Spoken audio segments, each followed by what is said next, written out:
Bonjour à tous, ici Thomas de chez Node et aujourd'hui ensemble on va découvrir l'interface Boss.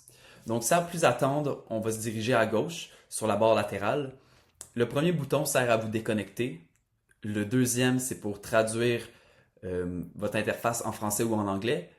Et la demi-lune c'est pour justement mettre en mode clair ou en mode sombre. Ensuite de ça, le petit crayon au-dessus, ça va être pour activer le mode édition ou faire une demande de changement sur votre plateforme.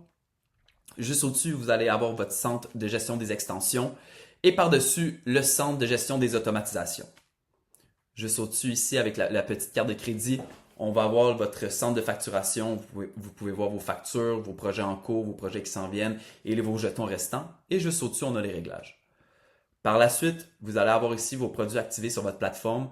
Donc présentement, on a Boss, Pulse et Aura. Vous pouvez en avoir un seul ou plusieurs ensemble. Donc je ferai des vidéos individuellement sur chacun des modules.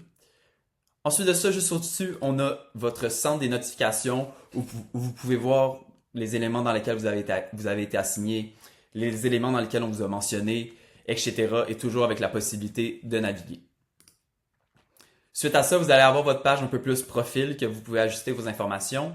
Et ici, vous allez avoir votre agenda un peu de vue d'ensemble sur les projets dans lesquels vous êtes assigné ou que vous êtes le créateur. Donc, dépendant de votre rôle, vous allez avoir votre agenda sur ce qui doit être fait, ce qui est en retard, ce qui va être fait dans les prochains jours, etc.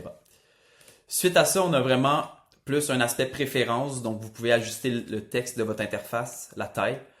Vous pouvez décider si votre menu ici est rétractable ou pas.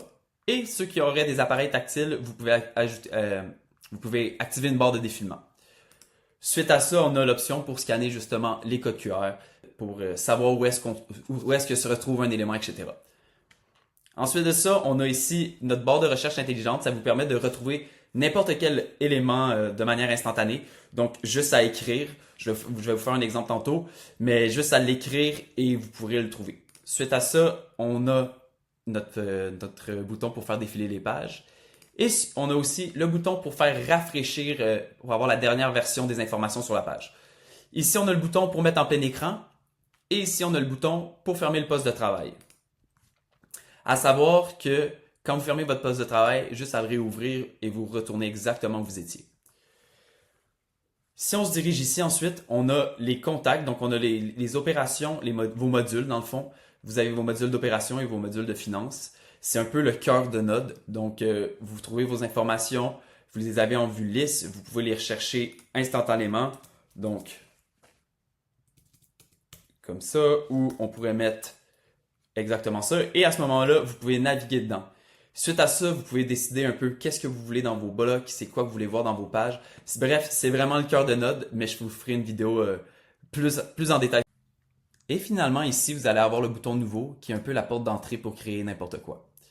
Donc, c'est ce qui conclut notre tour de l'interface Node et on se dit à une prochaine vidéo. Merci.